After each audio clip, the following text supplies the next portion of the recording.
Hey, what's good, people? This your boy D the Duelist here. This is my first video, so I'm good to see everybody. Hope everybody feeling good. Hope you guys tuning in. To let you guys know, just like and subscribe to the page. Let your friends know about me. Also follow me on Instagram at D the Duelist. So I've been in the game for a couple of years now. I came back in 2016. Just wanted to talk about a couple of things I've learned about the game. And this topic of this video, we talk about how to dominate your 3v3. So just give y'all a little background, on myself, I'm playing actively playing Yu-Gi-Oh! Since about 2016. Got into the game, just out of a hobby, trying to get a hobby, a little nostalgic thing I used to do as a kid. Then I found out, people was competing, having regionals, having tournaments, and I got back into the game. I've been invited to now earn 2 invites, and invite in 2017, 2018. I won't make it to a lot of regionals. And I've got my butt kicked at regionals, but I just want to talk about 3v3s. A little history of 3v3s. 3v3 started in Atlanta. We had our first 3v3 out in Atlanta a couple of years ago. Actually, went out there with my guy Brett and my guy Gage McNeely. Gage McNeely just got a top of sword sold recently. But basically, we want to talk about how to dominate your 3v3s. Now, I have 1, 2 3v3s in my experience. I've gotten second of the 3v3. I've gotten third. And I just wanted to talk to you guys about how to dominate your 3v3s because they're very fun and they're easy ways, just to win prizes and, kind of get out there and work with your teammates.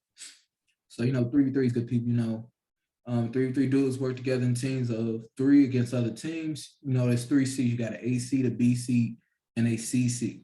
Duelists will play the respective player on the other team with the same letter C throughout the tournament. Duelists play their own games against their opponent, but they can talk to their teammates during the match. Now, I know I'm at like the official Konami 3v3s, the A seed and cannot talk to the C seed. You got to be in the middle. So, but certain events, people have different rules where everybody can talk to everybody. Most of the time, A can't talk to C. B is the only person that can communicate with both players. 2 players on the team must win for the team to win the round. So that's basically just saying, only 2 of y'all got to win. So you might lose your match, but if your teammates win, you go ahead and seal the match for the team. That's all you're trying. You just need 2 of y'all to win in 3v3. So there is strategy that comes into place of your teammates and seats. There are several factors like, are you all playing the same deck? 2 of y'all playing the same deck, somebody playing something a little different, and who should be in the middle to talk to both players. So, when you building your team, you put your team together, your teams have different strengths, you have different weaknesses, and everybody on the team has a role, especially, the middle. You got to make sure you consider that your middle is a pretty strong player and that your middle can, sustain. So when we're talking about the middle, so in 3v3s, the middle is likely to be the most knowledgeable player on the team. And they know different matchups, that you're going to be going up against. They know everybody's decks pretty well that's on the team. So they're able to help you make reads and make decisions during the game much easier because they know your deck, they know your opponent deck. So your middle really has to have a lot of knowledge. They got to be there kind of like the anchor of the team. A lot of cases, their middle might be the strongest player. That kind of go hand in hand. If you're a very knowledgeable player, you tend to be a very strong player. But main thing, middle needs to be strong though, because they got to not just maintain their game state and understand what's going on in their game, but they got to maintain their teammates' game state and watch what's going on and, while they make a decision, remember what's in the other players' graveyards and, things like that. So that's very important when you're playing the middle. They should not be expected to go undefeated though. See, now the middle might be the strongest player, but you got to think they're going against a stronger player pool, being that, every team you can't put a weak player in the middle or else they're going to get thrashed. So everybody's putting their strong player in the middle. So your middle might not go undefeated, but a good middle should still, hold it down. Like I said, they're the anchor. They should still have a majority of their record be wins. So basically have a winning record. All right, next you got the best part. You got the wings, the A and the C wing. Now this is what really matters. A and C, so the wings are what really help you succeed at a 3v3. You have a power wing, you got a counter wing, where you place them to help you set up mismatches for easy wins. So when I say by mismatch, so like I said, you got a counter wing and a power wing. Your power wing, so you guys can understand, power wing job is to be a walking bucket on the team. So this the person that's coming off that edge, kind of like like a 5-star defensive end in high school. He coming off that edge, wrecking shop, getting sacks. That's the job of the power wing. He may be better. He may be better than the middle, but one thing with the power wing, like the power wing, that's somebody they're just focused on their game. They're just focused on, coming out there and defeating that person from me. They're not going to be talking to the middle as much. They're not going to need the middle's help as much. So, that lets the middle focus more on their game and also help the counter. The counter team, we're going to get into the counter wing in a minute. Like I said, all this is theoretical. Sure, I don't hear see a lot of videos talking about 3v3. So I like, sure, let me just put one out there and see what everybody think. Let's go get some theory going about this stuff. Strategy, so power wing, you want to mismatch with a counter wing for easy wins. So place them in A or CCs depending on where you predict your most counter wings will sit. So you want your counter wing. Not to make it sound bad, your counter wing is kind of like you're the weaker player. That don't mean they're a weak player, but they might be the weakest player on the team. So you want your power wing to go, get that mismatch against the weaker wing. So, that's the, you get that mismatch, that's an easy win for the power wing. Even if that counter is playing, like a rogue deck or whatever, the power wing is supposed to be able to fight through that. So that's the kind of matchup you want. Now the counter wing tends to play a rogue or anti-meta deck to catch players off guard. If the team has 2 or 3 players on the same deck, it's the one less versed with it. Counter wings may not be as strong as the middle or power wing, but will still wins due to the element of surprise and lack of preparation of the opponent. Counter wings are expected to have a winning record, but may have struggles due to playing decks with lower consistency or ceiling in the meta, or bring the weaker pile on the team or being the weaker pile on the team with the mutual deck. So, whole purpose of that counter wing, the counter wing is supposed to kind of like steal wins. They're not expected to go undefeated at all. They're expected to catch people off guard. So, and sometimes when let's say you got 2 players on the team with the same deck, that counter, one of them has to play the middle. That's just period. One of them has to play the middle. Now the other person with that same deck, he might be a counter wing or he might be a power wing. You never know, because you might have 2 of the best players on the team on the same deck. That way, they're working together, they're talking to each other. That's a power combination right there if they're together like that. But if it's more sort of middle, helping that other person play that deck, yeah, he more than likely he's a counter wing. He is a counter wing, and they're depending on him playing a strong deck just like the middle in order to get his wins, instead of both of them being super strong players, still wins. Because they basically, let's say if you got 2 players on sword, so that's a meta deck. That's your middle on sword, so, and your C on sword, so.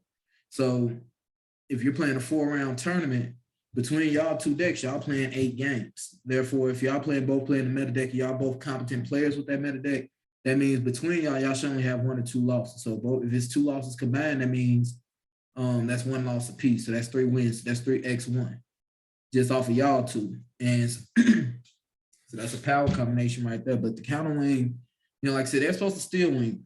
Very simple. They're supposed to steal wins with, like, they tend to have the offset. So like sometimes you see counter wings being like I said, if you have 2 people playing real strong meta decks, that counter wing might play the anti-meta of the current format. Kind of like if, let's say you got 2 people on the team, they playing sword, so but then the third person's playing Eldritch.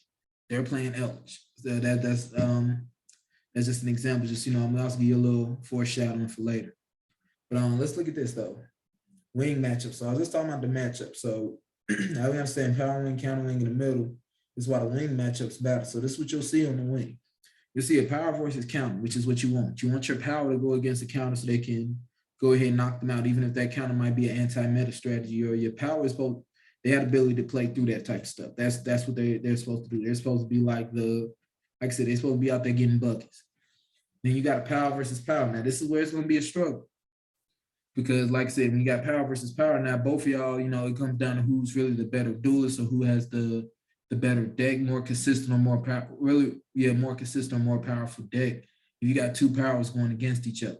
So, if you in a tournament, you the power wing, and let's say y'all make the wrong call. Let's say you think, like I said, this really match, this matters where you sit your people. So let's say you think they're going to put all the counters in the tournament.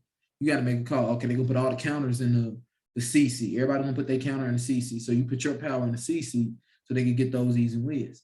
Now, if you call it wrong and everybody put their powers in the CC, now your power's struggling because he's going against other powers the whole day. And if he's a great power, he's a very powerful power, he going to get through all of them. and still might come out with a winning record, but you don't want your power to have a hard time. It's kind of like when you're playing football, you want your D tackle lined up against the weakest guard or over the weakest offensive lineman period. So get that mismatch so you can get sacks all the time. Then you got your counter versus counter. So your counter versus counter is really what your counter wants. Your counter wants to go against other players, on his level, or go against those weaker players that's having the same deck as the middle. Catching those guys off guard and stealing wins. So that's what your counters want. That's but so it really is a challenge because you don't want your if you put your power, okay, we got all these counters, we're gonna put our power over there. But now we got our counter. Our actual counter got to go against powers. That's what we were guesstimating, but we're thinking our counter is gonna gain enough wins to break even. Our middle is going to hold it down, have a winning record. Now, power, if he getting all the, he's expected to go undefeated. I said our powers are expected to go undefeated. If not undefeated, at least just go X1. But your power, you got to have one player on your team to go undefeated actually to really make it through those early rounds of those 3v3. I give you some examples. So, think about a year and a half ago or so, me and my team, we had won the Genesis Impact 3v3. Yeah, I got first place. My guy Josh, my guy Jonathan, and this was our setup. So in the middle was Josh. Josh is a very knowledgeable player, very technical, very solid, player, good with resource management. So we put him in the middle, running his Numeron Eldritch. So we was all running some very kind of rogue decks. So he's running Numeron Eldritch, and no, he held it down in the middle. A lot of games he didn't even have to finish. That's nothing with 3v3. It's games where you're not going to finish because your teammates didn't held it down. If your team's lost early or your team won early. So, it's games you might not even have to finish. So a lot of games Josh didn't have to finish. We had John, he was over here as our counter wing. He was playing Subterra Dragoon. And Subterra Dragoon is basically just a very, it epitomizes a counter deck because he played a bunch of traps and floodgates. Things just told the opponent they couldn't play, and he basically just wore them down. And John was just, like I said, he was stealing wins. He was taking wins from a lot of good players. Then I was over here. I was the power wing, and it was kind of crazy because I was kind of playing like a roguish deck, but it was a lot of power. So there was Rocket Dogmatic and Eldritch, and but the way the deck was set up, I set up, use the Rockets to make Chaos rule a mill, get about one or two Eldritch cards, add a hand trap, add a dogmatic extend, and I'll set up the board with a window and having the Eldritch card along with the Dogmatic punishment or Dogmatic floor. And then on the follow-up, it'll have an access code. And if you stop the access code push, you got to go against my Dragoon. So that deck was super powerful. And then, I went 6-0. I was the power wing. And that, me going 6-0 allowed us, to cruise through not just, the early rounds of the tournament, but also through top cut. So that, that was basically that with that event. So here's another event. You got first place at Advanced 3v3 back in February. And we got second place, I think it was like 2 weeks later, 2 or 3 weeks later at the 1-Up TCG, playing the same decks. All right, so now this was this is an example of we had two people on the same deck. Josh and my guy Ricardo. Ricardo was playing middle. Now Josh became the power wing now. So that's another thing. If a person can play wing, they could probably play. If a person can play middle, they could play power wing. They could play middle, they could play power wing. So Josh and Ricardo was running Punk Sword Soul. Very, very powerful deck. Like they were smacking folks with it. And Josh was the power, Ricardo was a very strong middle.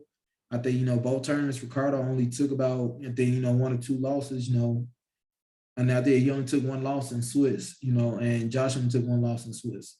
And they did very good, so that they was coming off as the power, that was the middle and the power.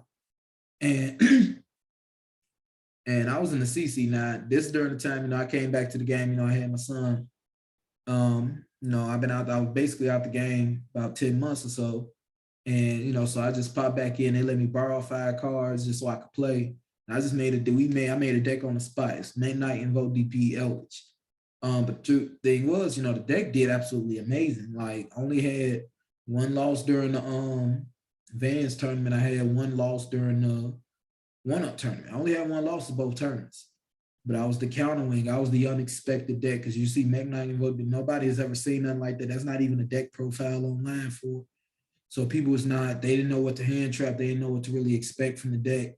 And all it was, I just used Alistair. Alistair was the main play. Then if they, asked Alistair to do something, go into the Mech Knights, set a spell a trap, go into DPE. DPE can get the Eldritch cards going. DPE came back every turn. The Eldritch cards floated. Alistair floated if he was allowed to resolve. And like I said, the Mech Knights, everything in the deck basically floated. So it was a real fun deck. But you see, that was basically our setup to allow us to win. And you see how the power wing, middle wing, and the counter wing concepts come into place. So, just some couple of tips and tricks. Just remember, work together. 3v3, these are the funnest events you'll probably experience, good people. Because I had me and my friends, we had went to Atlanta. We had went to Atlanta the first 3v3, me, Brett, and Gage. And I believe what's that I was running the Trickstar Orcus at the time. Gage was running Salamangreat. This is like the first weekend Salamangreat came out.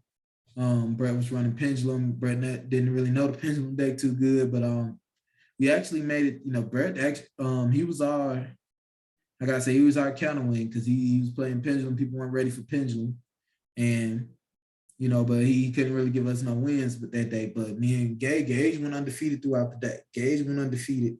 I think if he lost, I think he only lost in the very, very last round. And then I was basically the power wing, and I lost the first match, and I won like 3 in a row. Then I had a tie, and then I ended up losing like the last round before we can, what I really need to win so we could go to day 2. But it was a great time, but we enjoyed 3v3s are extremely fun. So, work together, man. Don't be afraid to ask your teammates what they think before you make a play. That's the best part of working as a team. So, before you make a play, you're not too sure, show your teammate your hand, shouldn't just try to figure it out from there. So composure, keep your poker face and play the mental game. So like I just said, you can show your teammates your hand, but if you got something good in your hand, if your teammate got something good, you can't make that face, letting the opponent know, oh yeah, they got that, they got the nuts right now. You don't need to know that. So, still keep your composure during the game. Don't get frustrated on side decking. Make sure you discuss your side deck. So, before we go into the matchup, let your teammate know, hey, this is what the guy's playing. This is what I've seen. These little texts I saw. What should I do? So, 2 minds are greater than 1. So, take advantage of that and don't tilt. So, sometimes you'll lose a match, you'll feel bad. But the key is, hey, you lose a match, you're okay. You got your teammates. So that's it. So you make sure you guys like, share, subscribe, follow me on Instagram, at D2Duelist. If y'all appreciate this video, make it go viral. I just want to teach you guys how to dominate your 3v3s. And I hope you guys find a little success. Have a good one.